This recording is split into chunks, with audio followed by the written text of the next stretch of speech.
Hello and welcome to the Ghosts and Folklore podcast. I'm Mark Rees, and on each episode I investigate a different, weird and wonderful subject. And on this episode we are going to look at the incredible powers of water. Yes, water. Plain old water, or more specifically, spring water for most of this episode, which has many, many uses, such as repelling evil spirits and witches. And some of this folklore does get a little bit dark, a little bit gothic in places, as regular listeners have come to expect. But at the same time, at the other end of the spectrum, it's also quite practical and useful as well, such as how water can be turned into wine. No, and of course, by that I mean magically. I don't mean doing it the hard way by stamping on grapes and things. Now, this episode is something of a companion piece, a sister episode, to an episode I recorded about a month or so ago, episode 45, and that looked at the folklore of the sea. So that was looking at the folklore of the salty waters in the coasts around Wales. For this episode, we are moving inland and we are looking at the glistening, sparkling water which flows inland. As mentioned, most of which involves springs, as opposed to the water that pirates sail on and sharks swim in, and if you've listened to the last episode, you'll know that the devil sails around on in search of souls to take back to hell. And the folklore on this episode comes from one of my regular favourite old folklorists, Mari Lwyd, a wonderful folklorist from the Neath area originally. She gathered stories and collected little tidbits of folklore in the early 1900s, but much of her research dates from centuries ago. And as I've mentioned before with Trevelyan, she does not mince her words at all. Her folklore, it's like reading bullet points. It is so quick, it is so rapid fire that you might have to hold on tight to keep up with some of this folklore. It's just, there was this, then this, then this, then this, then this, then this, and you'll probably get more folklore in this episode than the last 10 combined. There is that much to squeeze in. So let's dive straight into it to begin at the beginning. And it was said in the older folklore that spring water drawn between 11 and 12 p.m. on Christmas or Easter night turned into wine.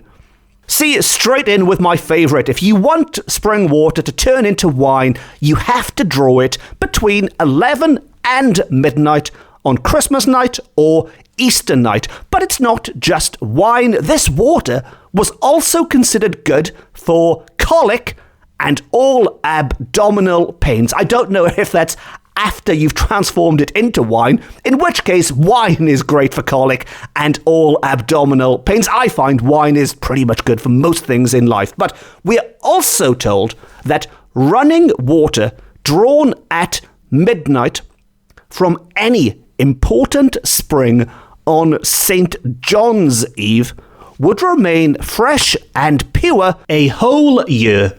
Not so much of an issue for us nowadays because we can just turn on a tap and have running water. But back in the old days, running water drawn at midnight from an important spring on St. John's Eve would keep fresh until you did it again 12 months later.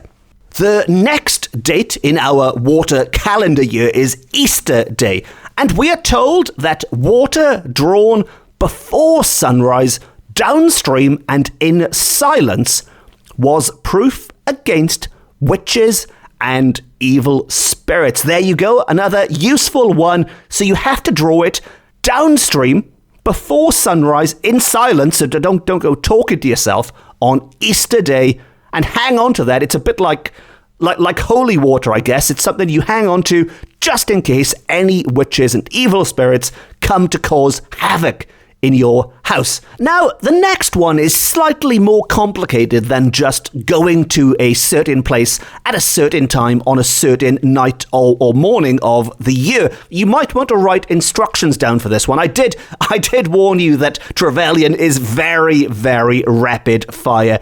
And what you'll also pick up on with Trevelyan, if you read or listen to enough of it, is how important Christianity is to so much of this folklore, to Welsh culture. It comes through already. We've only just started, and we are looking at the important dates in the Christian calendar. And this next one applies to every Sunday. Sunday, the Lord's Day, this bit of folklore takes place. And we are told by Trevelyan that water drawn before sunrise on any Sunday morning in one jug from 3 separate and flowing springs was magical in its use and influence. So if you want magical water for whatever reason, maybe you just want to bathe in it, but if you want magical water, you have to draw it before sunrise on the Lord's Day, but in one jug from 3 separate and flowing springs. So don't go spilling any on the way as you dash from spring 1 to spring 2 to spring 3. It sounds a bit like a relay, doesn't it? Ideally, you want to find 3 springs nice and close together to avoid the chance of spillage. And sticking with these Christian dates, it was customary in many parts of Wales for young men and maidens to walk to the nearest important spring on Easter Monday, draw water into jugs, and throw flowers on the surrounding grass, stones, or bushes. And we are told this was prevalent in Glamorgan and Carmarthenshire in the early part of the 19th century. And Trevelyan carries on by saying that her informant, no name, but her informant, whoever it might have been, gleaned particulars about this from his grandfather of the flower offerings at spring and saw it as a remnant of Celtic water worship, because the youths and maidens believed this water drawing would bring them good luck for the year. And I do love this folklore, which seems to combine the wonderful Christian traditions, but with this element of nature worship, something which harks back maybe to the times of the Druids, I don't know. But let's stick to the facts, or let's stick to the facts in inverted commas as Trevelyan recorded them, not me going off on a tangent. So back to it. And we are told that Welsh girls formerly told their own fortunes in spring water on May Day morning. May Day morning, it's the day for girls to tell their fortune. And there is one spring in particular which had quite a unique way of telling people what was going to happen in the future, which can be found in the parish of Cadixton juxta Barry, in the town of Barry, in modern-day Vale of Glamorgan in the south of Wales. And this spring would, quite unusually, flow abundantly in an unfruitful year. But if the water was slow in coming, there would be plenty of crops, grain, and sheep. So the opposite, really, of what the water was doing. Lots and lots of lovely flowing water.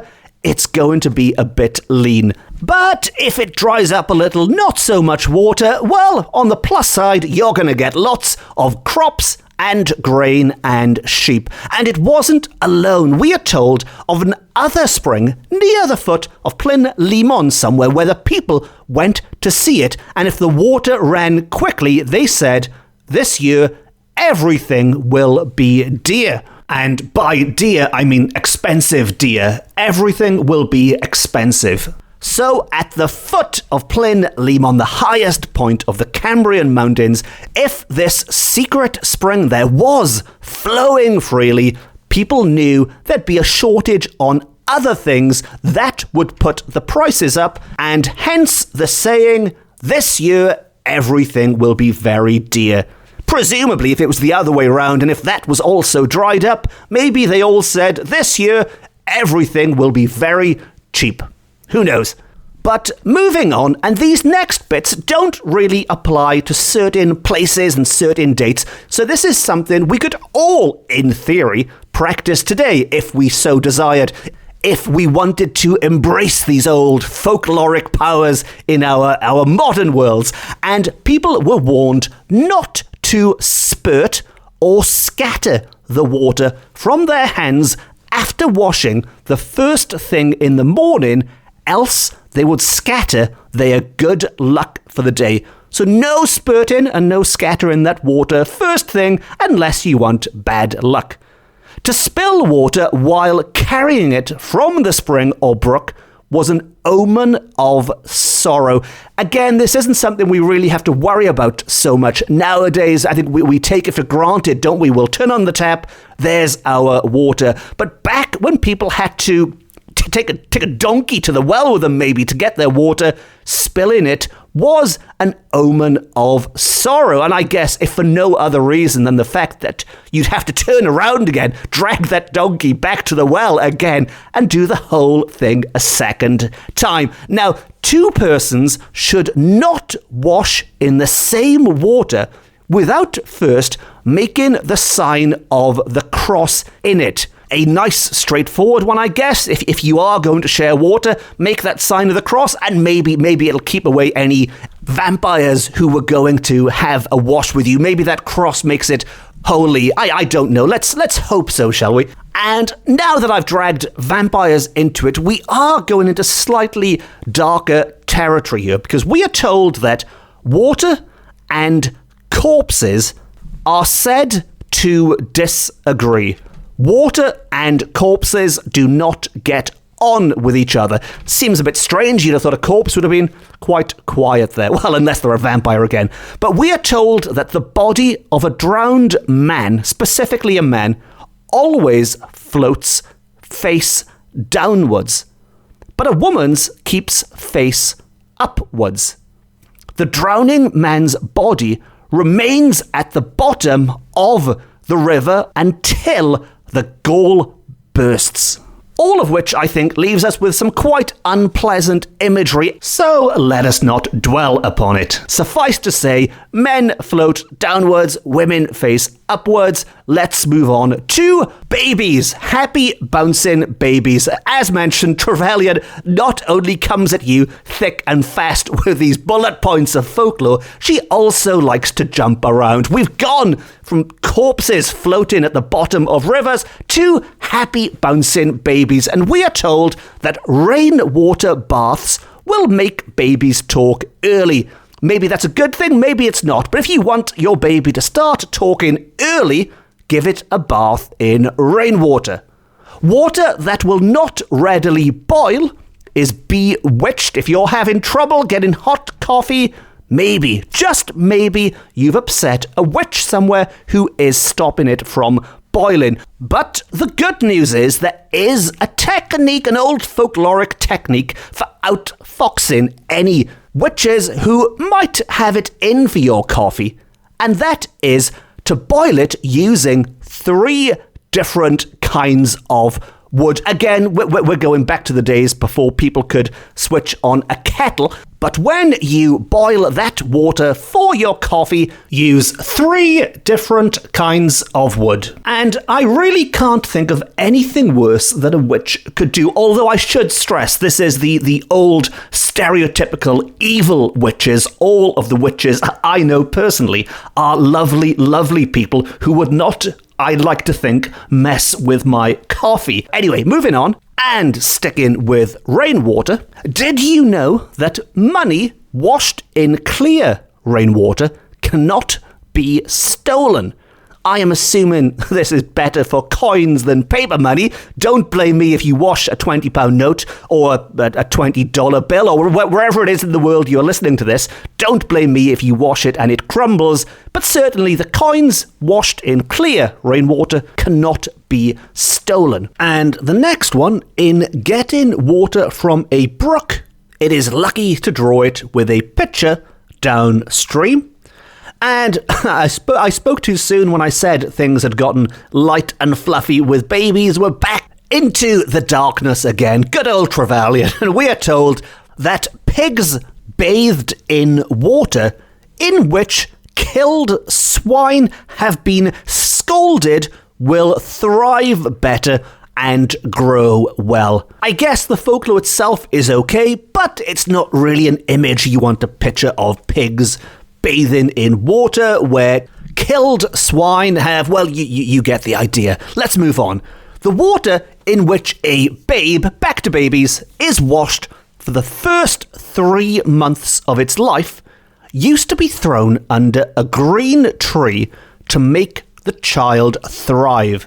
As mentioned earlier, this is another one of those lovely bits of folklore which does hark back to the worship of nature, maybe back to the Celtic, Druidic times.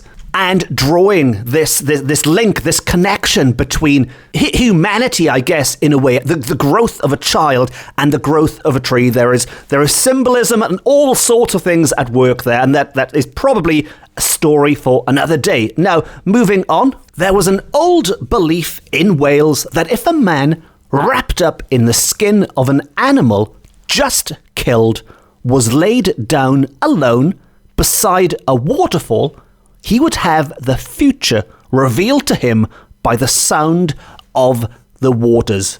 Which is one way of seeing the future, but sticking with animals, if a person washed or sprinkled any kind of animal in one of the fountains of healing, the water lost its virtue. So, if you know of any magical fountains, it's best not to go washing any animals in them. And moving from animals to reptiles, from crawling things to slithering things. This is quite a useful piece of lore, because if a person bitten by an adder, a viper, or any kind of serpent could leap across the nearest water before the reptile vanished, they would lose the venom and not die. If it was only a small rain pool, it would suffice. So if anyone is bitten by a snake ever, all they have to do is jump over some water before that reptile sneaks away, before the snake sneaks away, and even a puddle will do it. A rain pool will suffice. And if you wanted to get some rain, let's say there's been a drought or something, it's not something we have to worry about that often in Wales. We have more than enough rain, thank you very much. But if you did want to have some rain, we are told that the pouring out of water in seasons of drought was supposed to bring rain, and in the days of old, this was done with considerable ceremony. It was a big event, a big do to pour out, well, you could say to waste water when it was at its most precious. There was a big ceremony, and it is a common expression among the peasantry of Wales to say, don't spill the water about unless you wish for rain. When rainy weather prevails, the farm maids are told, if you keep spilling the water about, we shall have more rain, and we have had quite enough already. A sentiment I can agree with right now. We have had quite enough already. Let's have the summer instead. Now, the old people used to say, you must not throw stones into the well, or you will raise a storm. The same was said about lakes and rivers. At one time, nothing irritated aged persons more than to see boys and girls pelting the well or river with stones. Nowadays, I think aged people would be just happy to see the kids outdoors pelting anything, just to get them away from the screens for 5 minutes. But back then, pelting a well was a big no-no.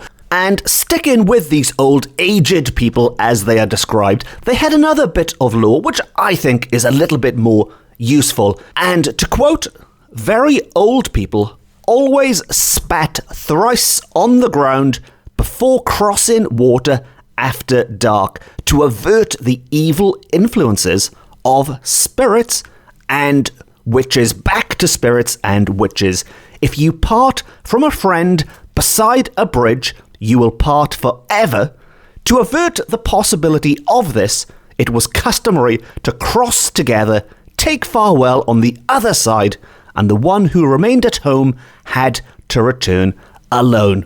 So, if you're saying farewell, do it on the other side, and make sure you spit 3 times before doing so to avert the evil influences of spirits and witches. And to wrap up this selection of watery lore, here's one I think we can get behind in our environmentally conscious times, and maybe it just goes to show that maybe all of this old folklore isn't as ridiculous as it sometimes appears, or as I make it appear maybe. And that was, it was unlucky to take any pay for water. Those who did so would have to cry in torment for a few drops. Water should be free to anyone. There's no need to buy it in wasteful plastic bottles. Water should be free. And those who profit from it, maybe this is going to the extremes a little bit, but those who did so would have to cry in torment for a few drops. And on that cheerful note, let us conclude our latest swim through the spring of watery folklore. As mentioned, we looked at the sea back on 45, and I am sure in the future we look at more. I imagine it'll be rivers coming up next, but don't hold me to that or anything. And as always, if you do not want to miss that one or any of the other wonderful episodes coming up, be sure to hit the subscribe button. And if you have any queries, any thoughts, any questions, I'm quite easy to track down on social media. All of which just leaves me to say thank you very much for listening. Diolch yn fawr iawn am gwrando. I'm Mark Rees. This has been my Ghosts and Folklore podcast. It's the best, it's the beautiful, it's the only Ghosts and Folklore podcast beaming to you from Wales to the world. Until next time, Nostar.